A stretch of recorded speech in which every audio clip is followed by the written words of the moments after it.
Las campañas en 2018.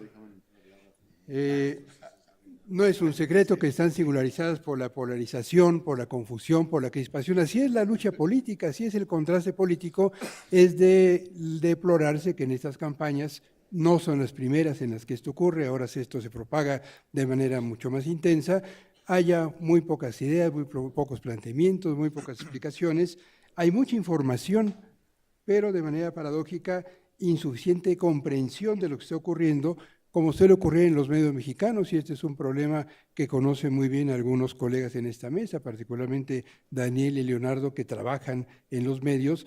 Tenemos en México un periodismo muy habituado a la reiteración de dichos y poco acostumbrado a la indagación de hechos. Y esto se deja ver en momentos como estas campañas, en donde hay contraste, pero no hay discusión, ni siquiera en los debates presidenciales, ni siquiera en encuentros, a veces en instituciones como estas, cuando vienen los candidatos, las propuestas quedan menospreciadas, los espacios de análisis subrayan perfiles personales más que las ideas. Ayer fue Ricardo Anaya a la Universidad Iberoamericana, venía ahorita leyendo en la edición en línea de Reforma, por ejemplo, ¿qué destaca el periódico Reforma de esta visita en la cual se dijeran cosas muy interesantes? Que no fue al baño. Es el encabezado. Este está bien para una nota de color, que sea es la nota, es lo que resalta uno de los periódicos de referencia, si es que lo es Reforma. Todos tienen un tratamiento similar. Estamos abrumados por las anécdotas y faltan muchas explicaciones. Y desde luego los partidos políticos y los candidatos se sintonizan con este estilo de los medios de comunicación, simplifican sus discursos para hacerles guiños a los medios, saben los candidatos y sus partidos y los jefes de campaña que la imprecación es mucho más eficaz que la explicación, e incluso ahora que tenemos en la televisión, tanto televisión abierta como de paga, espacios a donde van los candidatos, y esto está muy bien, Tercer Grado en Televisa, que están mirando ustedes en Milenio. Hemos presenciado que hay poca gana para discutir en serio con los candidatos y mucha para el lucimiento de los conductores. Tanto a Anaya como a otros más se les preguntaba, qué bueno que se les interroga y se les cuestione de todo, y no se les dejan terminar sus explicaciones. Esto lo vimos en la televisión, podría mencionar muchos otros ejemplos. Y en la otra parte, de manera creo que complementaria con ese comportamiento agresivo de medios que consideran que en vez de información tienen que procurar la impugnación de los candidatos, en el otro extremo tenemos casos de espacios en la televisión absolutamente complacientes. No me parece mal que una cadena de televisión se asome a la intimidad del hogar, como suele decirse, de un candidato. Qué bueno que sepamos cómo vive, de qué manera no vive, pero la forma como el personaje que estamos viendo en la pantalla, no puedo decir cuestionó ni interrogó, se hizo comparsa de un candidato presidencial. Creo que es uno de los ejemplos de antiperiodismo más patéticos que hemos visto. Yo no recuerdo en los últimos 30 años, de veras, un espacio en televisión tan obsequioso con un candidato presidencial como esto ocurría en los años 60 y 70, cuando la televisión llegaba el 1 de septiembre a entrevistar al presidente de la República antes de su informe y le preguntaba, ¿y qué desayunó, señor presidente? ¿Y quién le cocinó? Pero ni siquiera habíamos visto que se asomaran al closet del personaje político para constatar la austeridad con la que organiza su vestimenta. Bueno, me referiré muy rápido a algunos rasgos del comportamiento informativo en la televisión. Para este análisis existe un instrumento muy útil que es el monitoreo que hace la Facultad de Ciencias Políticas y Sociales de la UNAM para el Instituto Nacional Electoral. No tengo nada que ver con el monitoreo, aunque lo hacen colegas de mi universidad, no conozco ni siquiera o no sé quiénes lo hacen, pero es un monitoreo que se ha asentado como un instrumento de escrutinio de los medios. ¿Qué hace el monitoreo? Toma las piezas informativas de varios centenares de medios electrónicos, radio y televisión en todo el país y mide cuánto espacio de sus noticias le dan a cada candidato y en qué sentido van las notas. Bueno, este monitoreo nos indica, con los datos disponibles hasta hace unos cuantos días, que el candidato que más recibe nacionalmente, aquí están noticieros de radio y televisión de todo el país, es Andrés Manuel López Obrador, con el 26% en números cerrados del espacio. Lo sigue el candidato del PRI con 24.4%. Pareciera haber una relativa equidad para los tres candidatos principales y menos para los candidatos, una de ellas ya declinó, independientes. Este monitoreo mide la intencionalidad de las notas y las califica. En las barras pequeñitas ustedes podrán ver que las notas que tienen opinión son muy pocas, las notas que tienen solo información, de acuerdo con esta revisión, son la mayoría. A esas notas me voy a referir. Las sorpresas empiezan cuando vemos noticiero por noticiero. Por ejemplo, el más importante, a mi juicio, del país, y el más importante al menos de la empresa que todavía tiene mayores ratings, el noticiero que conduce Denise Merker en el canal de las estrellas de Televisa, ha sido mucho más interesado en información de López Obrador que en la información de los otros candidatos, tanto que en algunos casos incluso este noticiero le ha dado el 42% de su espacio en alguna de las semanas medidas a un solo candidato. Esto es muchísimo.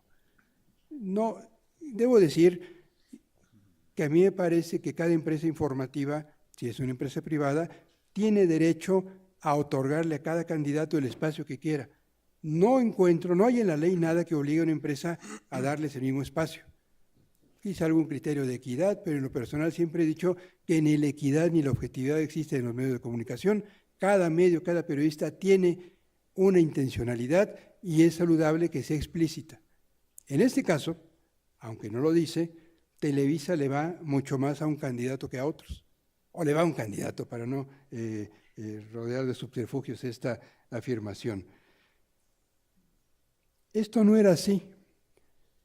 En la campaña electoral anterior, por ejemplo, Televisa le dio el 31% de su espacio, esto es en toda la campaña, en su principal noticiero al candidato del PRI, el 27% al del PAN, al 26.3% al que era el PRD, que ahora es el candidato de Morena, y ahora en comparación con estas cifras, hasta donde vamos de la campaña, hasta hace unos cuantos días, en su principal noticiero, Televisa había otorgado el 32% del espacio, más de lo que le dio al PRI en las campañas anteriores.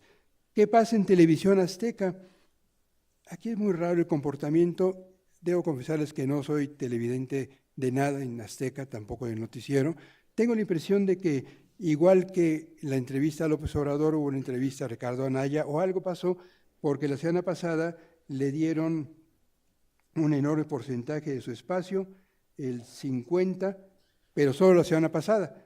Hace entonces Anaya, el candidato del Frente, había recibido porcentajes incluso del 13%. Es muy variable este comportamiento de Azteca, que hace 6 años en su principal noticiero, que es el mismo que ahora el noticiero Hechos que conduce Javier Alatorre, había otorgado al PRI 29%, un poco menos de su espacio, y ahora le da a Morena, hasta donde vamos, poco más del 31%. Muy rápido, este es el espacio que se le da al noticiero de Carlos Loret de Mola, muy variable, pero muy homogéneo, alrededor del 20 y algo % de los principales candidatos. Y para mi sorpresa, en el noticiero de la otra cadena nacional de televisión, en el noticiero nocturno, que es el de Ciro Gómez Leiva, en lo que ahora se llama Cadena 3, hay una evidentísima propensión a privilegiar la información de las notas que reseñan la campaña del López Obrador, en ocasiones con porcentajes cercanos al 50%. Es decir, de todas las noticias, no se trata de comentarios, de toda la información noticiosa acerca de campañas, hay semanas en las que el noticiero de Gómez Leiva le ha dado la mitad de su espacio a un solo candidato, que es el candidato de la coalición. Dirá Ciro Gómez Leiva y sus colaboradores que es más noticia lo que dice López Obrador, que es el candidato que va adelante en las encuestas, no lo sé. Lo que sí sé es que no ha dicho más cosas que otros candidatos. Todos han tenido actos de campaña. López Obrador no recibe más espacio porque haya hecho más cosas, sino porque hay una decisión editorial que se confirma en este tipo de mediciones. ¿Qué pasa en el canal principal de la televisión del Estado, el canal 11 de televisión? Pues le da una cobertura similar, con algunas semanas en las que privilegia al candidato del PRI y alguna otra en la que privilegia al candidato de Morena. Durante muchos años, ya demasiados, he tenido pues la preocupación, que ahora es como una maldición, de interesarme por la medición de este tipo de datos. A veces yo lo hice directamente, en ocasiones me aprovecho de la medición que hacen otros colegas, como en este caso, pero llevo 30 años cotejando qué dicen los noticieros acerca de los candidatos en las campañas presidenciales y en las intermedias. Hace 30 años encontré, con datos de un grupo de colegas de Guadalajara, que vivíamos en una suerte de régimen soviético. De toda la información para candidatos de campañas, un candidato, el del PRI, Carlos Salinas de Gortari, recibió en 88 el 92% de la información en un promedio de los dos principales noticieros de la televisión mexicana.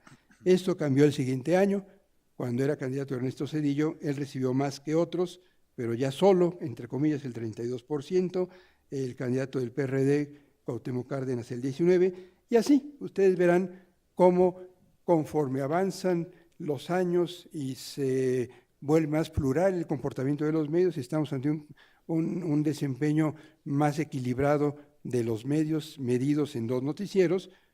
Creo que esto está comenzando a cambiar. La tendencia a favor de un partido que es Morena, al menos en estos dos noticieros, está rompiendo con esta propensión a la equidad que había hasta hace poco en los noticieros mexicanos. Las redes sociodigitales, muy rápido me refiero a ellas, quizá tengamos más tiempo de conversar después de las exposiciones de mis colegas acerca de ese asunto, son parte del espacio público, amplían las opciones para que la gente se informe, pero con las redes digitales ocurre algo que se ha discutido mucho a propósito de la campaña en Estados Unidos y en otros sitios. Cada uno de nosotros tiene en sus redes a seguidores y sigue a personas con las cuales por lo general tenemos puntos de vista similares. Yo en mis redes, entre los que sigo y me siguen en Facebook y Twitter, por ejemplo, tengo muchos conocidos míos que por lo general coinciden con mis puntos de vista. Esto significa que lo que yo digo se autolegitima y lo que veo en esas redes suele ser enfoques de la vida política que coinciden con estos puntos de vista míos. Así que si, como se decía en la presentación y seguramente dirán otros colegas aquí, una de las fuentes de información fundamentales, sobre todo de los jóvenes en estas campañas, es lo que encuentran en las redes digitales, tenemos la alta posibilidad de que eso que encuentre sea información precaria, pobre, insuficiente, pero sobre todo información que corrobora las simpatías que cada quien tiene ya. Si yo le voy al candidato azul o al verde o el que sea, seguramente buscaré y encontraré información que coincida con ese punto de vista. Así que el contraste que solían dar los medios de comunicación se va difuminando y empezamos a encerrarnos en burbujas en las cuales quedamos atrapados y en miradas ensimismadas de la realidad política. Además hay muchas mentiras en las redes digitales, hay lo que algunos hemos llamado posverdad y por fortuna existen recursos para revisar lo que se dice, o un poquito de lo que se dice en las redes, particularmente el Grupo Verificado 2018, que encabeza Daniel Moreno, que está aquí presente. Yo he aplaudido muchísimo, y Daniel lo sabe, la creación de Verificado, el trabajo de la publicación que dirige, que es Animal Político, y me preocupa que muchos tuiteros y usuarios de Facebook, y no sé de cuál otra red, dependan demasiado de las verificaciones del grupo que encabeza Daniel, no porque no sea profesional, sino porque nadie tiene toda la verdad, nadie puede revisarlo todo, y me inquieta, por un lado, que haya imitadores que no necesariamente tienen la escrupulosidad que singulariza a Verificado 2018, hay publicaciones militantes que dicen mentiras, y hay usos políticos de las verificaciones.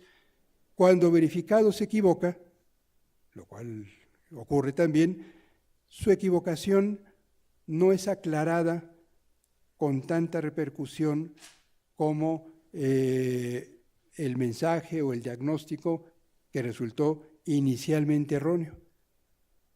Me acuerdo, por ejemplo, después del primer debate que había una frase de Ricardo Anaya, que incluso discutió con Daniel en la radio, Verificado se equivocó en su diagnóstico y este error no fue reconocido de manera tan amplia como la impugnación que se había hecho a este candidato. Creo que vale la pena decir que aplaudimos mucho el trabajo de este grupo y otros grupos de verificación, pero que vale la pena que los ciudadanos también se conviertan en auditores de lo que dicen los medios y también de lo que dicen los grupos de verificación, cuyo trabajo en esta campaña es sin duda muy plausible. Bueno, con eso me quedo, así me llamo en Twitter, por si están interesados en lo que digo y dejo de decir, y allí igual que aquí estoy a sus órdenes. Muchas gracias.